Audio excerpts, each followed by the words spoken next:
प्रार्थना मनुष्य को ईश्वर से जोड़ती है क्योंकि ये आत्मा और परमात्मा के घनिष्ठ संबंधों को दर्शाती है। प्रार्थना से जुड़े कई पहलू हैं जो आपके लिए जानने बेहद जरूरी हैं। देखिए।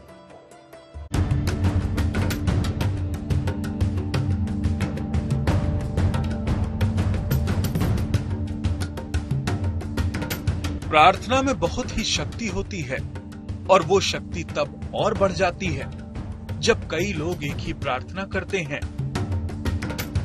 प्रार्थना की शक्ति इतनी होती है कि वो प्रकृति में बदलाव लाकर आपकी मनचाही इच्छा पूरी करती है। प्रार्थना का एक नियम है, अपने क्षमता और कर्म के अनुसार ही यदि आप करते हैं तो वह शक्ति जो है वह ब्रह्मांड में जाकर फैलती है और वह आपको हेल्प करता है। सारा शक्तियां ब्रह्मांड विद्यमान है, वह प्रार्थना के स्वरूप उसको हम एकत्रित करते हैं, उस एनर्जी को। प्रार्थना एनर्जी प्राप्त करने का एक बहुत ही सुंदर, सटीक और उत्तम साधन। लेकिन सवाल ये उठता है कि आखिर कैसे करें प्रार्थना? तो चलिए आपको प्रार्थना करने का सटीक तरीका बताते हैं। सबसे पहले एक एकांत स्थान में बैठें। उसके बाद अपनी रीढ़ की हड्डी को बिल्कुल सीधा रखें। फिर सबसे पहले अपने इष्ट, गुरु या ईश्वर का ध्यान करें। उसके बाद जो प्रार्थना करनी है उसे करें। अपनी प्रार्थना को गोपनीय ही रखें। जब भी मौका मिले अपनी प्रार्थना दोहराते रहें।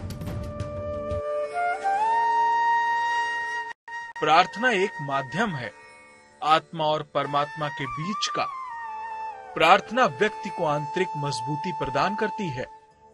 प्रार्थना व्यक्ति के विचारों और इच्छाओं को सकारात्मक बनाकर निराशा और नकारात्मक भावों को नष्ट करती है। बस सच्चे मन से अपने ईश्वर को याद करके प्रार्थना करें और बार बार प्रार्थना करें, क्योंकि सच्चे मन और दिल से निकलने वाली प्रार्थना ईश्वर जरूर सुनते हैं। लेकिन प्रार्थना का अर्थ ये नहीं है कि आप कर्म छोड़ दें। तो अब समझिए प्रार्थना में बसी रहस्यमयी शक्तियों के बारे में। प्रार्थना से सकारात्मक ऊर्जा का प्रवाह होता है। प्रार्थना करने से मनुष्य भाग्य के भरोसे नहीं बैठता। कर्म का स्थान प्रार्थना नहीं ले सकती। प्रार्थना का स्थान कर्म नहीं ले सकता। प्रार्थना में इतनी शक्ति है जो प्रार्थना और ध्यान के माध्यम से तो आप अपना कुंडलिनी को जागृत कर सकते हैं, जिसको 7 चक्र बताया गया है। तो प्रार्थना में तो इतनी शक्ति है जो साधारण मनुष्य ईश्वर का रूप बन सकता है और उसको भगवान से मिलन हो सकता है। जितनी भी कामना है वह पूरा हो सकता है। प्रार्थना के मूल में यही भाव है कि कर्म तो व्यक्ति को करना ही होगा, क्योंकि उसके लिए किए गए कर्म का फल निष्फल नहीं जाएगा। लेकिन उस कर्म की प्रेरणा प्रार्थना से ही निकलेगी। इसलिए आप भी कर्म तो करें ही, साथ ही सच्चे मन से प्रार्थना भी करें, ताकि ईश्वर आपको कर्मों का सकारात्मक फल जल्दी दे।